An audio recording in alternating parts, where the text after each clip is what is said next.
আমার ভাইয়েরা, কোরআনে কারিমের মধ্যে রোজা সম্পর্কে বলা হয়েছে, আল্লাহ রাব্বুল আলামিন বলেন, হে ঈমানদারগণ, তোমাদের উপর রোজাকে ফরজ করে দেওয়া হয়েছে, যেমন ফরজ করে দেওয়া হয়েছিল তোমাদের পূর্ববর্তীদের উপর। পড়েন সুবহানাল্লাহ।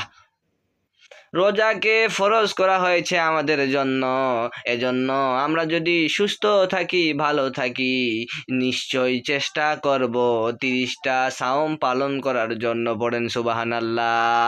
আর এই রোজাদার ব্যক্তির জন্য একটা স্পেশাল জান্নাত রেডি করে রাখা হয়েছে, সেই জান্নাতটার নাম হলো রাইয়ান।